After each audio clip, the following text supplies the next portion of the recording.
Shalom Bapak Ibu yang dikasihi Tuhan. Hari ini kita akan belajar tentang Tuhan yang memulihkan hubungan. Saudaraku yang dikasihi Tuhan, ketika manusia jatuh ke dalam dosa, maka dari situlah mulai hubungan terputus, hubungan menjadi rusak, hubungan menjadi terpisah. Yang pertama, hubungan yang menjadi terpisah adalah hubungan antara Allah dengan manusia. Dan yang kedua adalah hubungan antara sesama. Bagaimana Adam dan Hawa mulai terjadi ada perselisihan. Dan sampai sekarang kita tahu di bumi ini ada begitu banyak keluarga-keluarga, juga hubungan-hubungan dengan sesama yang tidak baik. Kita lihat di dalam Kejadian pasal yang ketiga ayat 23 sampai 24, demikian firman Tuhan. Lalu Tuhan Allah mengusir dia dari Taman Eden supaya ia mengusahakan tanah dari mana ia diambil.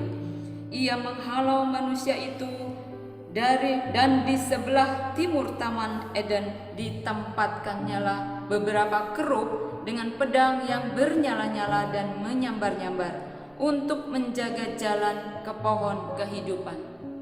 Tuhan sampai mengusir manusia dari Taman Eden. Kenapa? Apakah Tuhan itu begitu kejam, tidak mengasihi manusia lagi? Saudaraku yang dikasihi Tuhan, tidak saudaraku. Ternyata kalau kita baca tadi, di sana ada pohon kehidupan. Kalau manusia dalam kondisi yang sudah jatuh di dalam dosa, ketika dia akan mengambil pohon kehidupan itu, maka Tuhan tidak akan bisa lagi untuk menyelamatkan manusia itu. Karena manusia akan mengalami kematian yang kekal sampai selama-lamanya. Puji nama Tuhan, kita lihat apa yang Tuhan lakukan. Apakah Tuhan Allah tinggal diam dengan kondisi manusia yang sudah jauh daripada Tuhan? Tuhan mengasihi kita semua. Kita lihat di dalam Kolose pasal yang pertama ayat 21 sampai 22, demikian firman Tuhan. Juga kamu yang dahulu hidup jauh dari Allah dan yang memusuhinya dalam hati dan pikiran, seperti yang nyata dari perbuatanmu yang jahat. Ternyata perbuatan-perbuatan manusia yang jahat itu menandakan bagaimana manusia yang terpisah dan memusuhi dalam hati terhadap Tuhan Allah.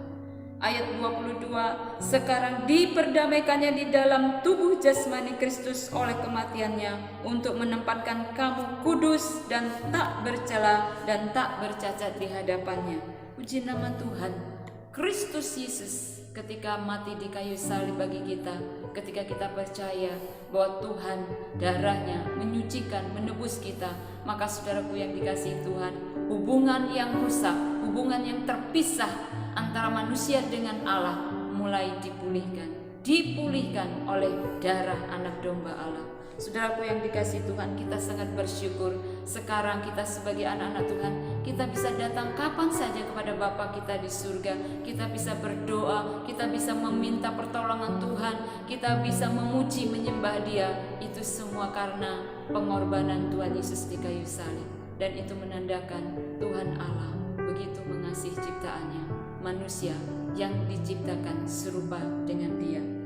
Dan bagaimana dengan hubungan-hubungan dengan sesama? Saudaraku yang dikasihi Tuhan, kalau ada hubungan-hubungan yang tidak baik yang saat ini mungkin ada di tengah-tengah kita, mari kita sebagai anak-anak Tuhan, kita berdoa supaya hubungan-hubungan yang tidak baik, hubungan-hubungan yang rusak, hubungan-hubungan yang terputus, terpisah antara orang tua dan anak, suami dan istri, atau mungkin dengan sesama, dengan sahabat. Saudaraku yang dikasihi Tuhan, mari seperti apa yang Tuhan Allah sudah lakukan, Tuhan memulihkan setiap hubungan melalui kasih-Nya yang begitu besar. Demikianlah kita, mari kita membawa damai sejahtera, kita memulihkan hubungan sesama kita satu dengan yang lain. Dan kalau itu ada di dalam diri kita, permusuhan, kebencian, mari kita lepaskan dan kita mengampuni sesama kita. Demikianlah firman Tuhan hari ini. Tuhan yang selalu mengasihi kita, selalu ingin ada hubungan-hubungan yang dipulihkan. Sebab kalau hubungan yang tidak dipulihkan, maka hidup